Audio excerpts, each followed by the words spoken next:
the Marvel Cinematic Universe to have become as successful as it is, the series couldn't just churn out consistent movies. During Phase 4, major changes were made to the franchise's status quo. Storylines from the Disney Plus shows have been integrated into the MCU films. With nearly 30 entries in the saga, it's starting to become more difficult to remember who everyone is. Sometimes you feel like you're watching an MCU feature for the sake of continuity rather than because you actually want to. If you still enjoy Marvel, that's great. But if you feel like the movies don't give you the same thrill as before, the MCU may not be for you anymore. And so with that in mind then, I'm Ellie with What Culture here with 10 ways the MCU isn't for you anymore. Number 10. You need to watch everything. Recently, watching films in the MCU is starting to feel like a chore. Even though Captain Marvel received less than glowing reviews, people flocked to the cinema to see it. But Marvel fans weren't watching Captain Marvel because they wanted to. Because the film came out 1 month before Avengers Endgame, moviegoers felt like they would miss out on the overarching story if they didn't check it out. This has become such an issue, even the Marvel actors find the franchise confusing. Michael Douglas couldn't follow the script for Ant-Man and the Wasp upon his first reading because he didn't know the titular hero appeared in Captain America Civil War. As a result, the Oscar-winning actor had to watch the Captain America sequel to understand what had happened in between both Ant-Man films. This problem is snowballing since the Disney Plus shows, and the films are intersecting more and more. If you don't have Disney's streaming service or haven't watched WandaVision, you are going to have serious problems watching Doctor Strange in the Multiverse of Madness, for example, since the stories are fundamentally interwoven. Because of this, you can't help feeling like you are sometimes watching an MCU feature out of obligation rather than enjoyment. Number 9. You have to watch films outside of the MCU as well. Okay, watching 19 movies in a franchise to understand the 20th movie is quite an ordeal, but playing devil's advocate, it makes sense. Since each of these characters do exist in the same universe, it's understandable why their stories would be interlinked. But Marvel Studios might be asking a bit much when they expect us to watch movies that aren't even in the Marvel Cinematic Universe. When Disney acquired the rights of all 20th Century Fox properties in 2019, Marvel Studios was allowed to incorporate certain characters into the MCU that were previously off-limits, like the X-Men and the Fantastic Four. And with the Marvel Netflix series being implemented into the MCU, Jessica Jones, The Punisher and Luke Cage could very well appear besides the Avengers in the future. But as hard as it is to believe, there are some comic fans who aren't familiar with Marvel properties outside the MCU. Some viewers didn't have a clue who Kingpin was in Hawkeye because they've never seen Daredevil. If you haven't watched all the Sony Spider-Man movies, you might have not recognized certain villains in No Way Home. If you haven't seen X-Men, Professor X's introduction in Doctor Strange in the Multiverse of Madness won't have had the same impact. As a result, some viewers may feel like they've had to wade through tons of TV series and films just to understand every single detail in the franchise. Number 8. You don't understand why characters are important. Since the MCU launched in 2008, the films were methodical at setting up characters that will play a bigger role in later movies. Nick Fury's appearance in Iron Man could have come across as a glorified cameo, but instead was the perfect way to demonstrate how Tony Stark was just one player in a much bigger universe. But recently it feels like the MCU can't make one movie without shoving in another superhero or supervillain without explanation. If you haven't seen Venom, you were probably lost when Eddie Brock appeared in Spider-Man No Way Home. Unless you know the convoluted comic backstory of Thanos, you'll be left wondering why Eros was in Eternals. Although die-hard fans might argue this point by saying you have to read the comics, that doesn't excuse the fact that these forced character dumps are a sign of bad storytelling. Although there's nothing wrong with setting up new characters for future projects, it becomes an issue when it compromises the story. If you're increasingly frustrated by how the MCU keeps introducing characters 5 years before explaining who they are, no one can blame you. Number 7. You feel like you missed something even if you haven't. Avengers Age of Ultron begins with Tony Stark battling Hydra despite quitting being a superhero 2 years prior. Kingpin is a free man in Hawkeye, even though he was imprisoned at the end of Daredevil. Now, there is no real explanation for these inconsistencies. Because the MCU is juggling a plethora of projects all at the same time, there's bound to be a couple of plot holes like this. But anytime you notice such irregularities, you can't help but wonder if you missed something. Did the movies explain how Tony Stark can be Iron Man after his arc reactor was removed? Did you misremember or miss what happened to Kingpin? Sometimes you might feel like you need to watch a specific film or TV show because it might clear up a certain plot.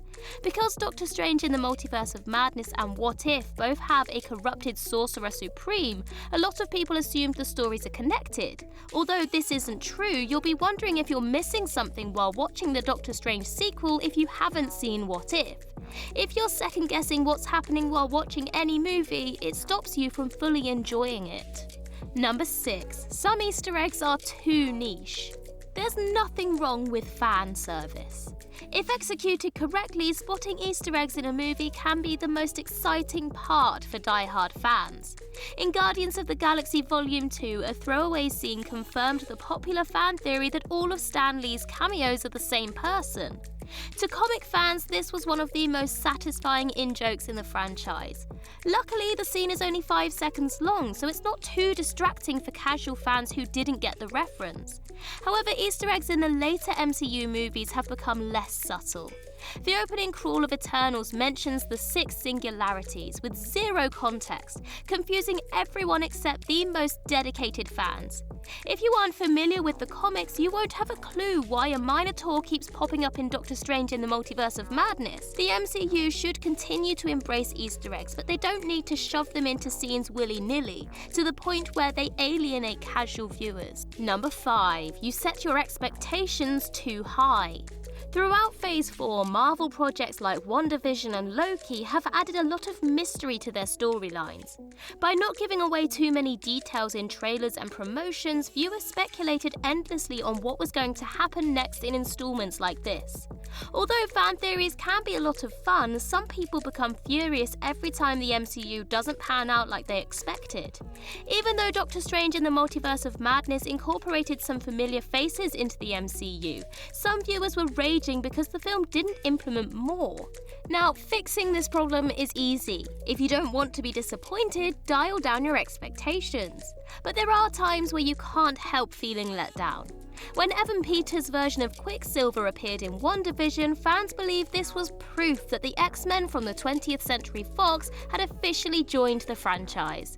But 2 episodes later, this development was revealed to be a red herring. Even though this was an unexpected twist, viewers had every right to be angry, since the studio deliberately misled viewers for the sake of a gag. Number 4. The release between sequels is too far apart. The average sequel comes out 2 or 3 years after its predecessor, but in the MCU, the gap between follow-ups seems to be getting wider and wider. Because Doctor Strange has appeared in at least one movie every year since Benedict Cumberbatch was cast in the role, it's easy to forget that the first Doctor Strange film debuted 6 years ago. If you haven't watched the movie since then, it's likely you forgot certain elements. When Baron Karl Mordo returned in Doctor Strange in the Multiverse of Madness, casual viewers mightn't have remembered who he was, since he hasn't appeared in the franchise in over half a decade. Although Spider-Man No Way Home was released only 2 years after its predecessor, it was released almost a decade or 2 after the Sony Spider-Man movies. If you haven't seen The Amazing Spider-Man 1 or 2 since they were released, if at all, you're not going to enjoy No Way Home as much. Even if you've seen all the required movies to understand every potential follow-up, you might feel you need to watch them again to refresh your memory. Number 3. Plot points set up years ago are forgotten by casual viewers. If you are deeply knowledgeable of the MCU lore, you can forget how inaccessible the series can be to newbies. Look at it this way. Imagine you're watching a brand new movie franchise. Now imagine the villain comes out of nowhere in the 19th entry and kills everyone. You are befuddled by this development since you feel like this antagonist wasn't built up enough. But your friends point out that this character appeared 6 years prior in a previous movie for 3 seconds. Not only that, this character has appeared for less than 2 minutes over the previous 19 movies. If that sounds confusing, that's how it felt for casual viewers when Thanos was introduced in Avengers Infinity War.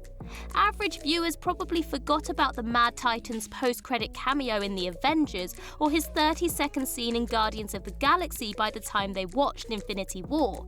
Casual moviegoers aren't expected to remember every plot point, especially when they don't know when the payoff is coming. For all they know, a plot thread will be resolved in the next movie or in the next decade. And guess what? It's happening again right now. Since the MCU is obviously building up another Endgame level threat, this time through multiple universes of characters, the movies are sowing the seeds for this storyline. But if you aren't picking up on every Easter egg and plot point, you're going to be left very confused. Number 2. Death is meaningless. In the world of comics, death is only a mild inconvenience. Whether a superhero is blown up, decapitated, or chopped, or erased from existence, there's nothing stopping them from returning from the dead 2 issues later. Sadly, this issue applies to comic book adaptations as well. In Avengers Infinity War, Thanos wiped out half of all life in the universe, including half of the superheroes of Earth. But because we knew they would return the following year, this moment didn't have the same weight it would have had if their deaths were permanent. Sadly, this is but one example. Loki seemingly perished in Thor, Thor the Dark World, and Avengers Infinity War, and yet he's still breathing. One character in Doctor Strange in the Multiverse of Madness will likely return despite the fact they died in the film for the 4th time. Number 1. The MCU can't match the hype of Avengers Endgame. Because Avengers Endgame was built up for a decade, it felt like there was no conceivable way it could live up to the hype. But the final battle between Earth's mightiest heroes and Thanos didn't match expectations, it exceeded them. This showdown wasn't just cool or badass, it was a monumental feat in storytelling. Unfortunately, the MCU seems to be a victim of its own success. After stopping the most powerful villain in existence from wiping out the universe, where can you go from there? Now, that's not suggesting that Marvel installments in the future won't be epic. In fact, the seeds have already been sowed that the entire multiverse will be in jeopardy in future installments. But will such stories have the same impact as Avengers Endgame? Is it even possible? Although the Marvel Cinematic Universe is sure to have plenty of emotionally driven storylines, meme-creating quips, and sensational battles, it won't hit us the same way. And that concludes our list. If you can think of any other examples, then do let us know in the comments below. And while you're there, don't forget to like and subscribe and tap that notification bell. Also, head over to Twitter and follow us there, and I can be found across various social medias just by searching Ellie Littlechild. I've been Ellie with What Culture. I hope you have a magical day, and I'll see you real soon.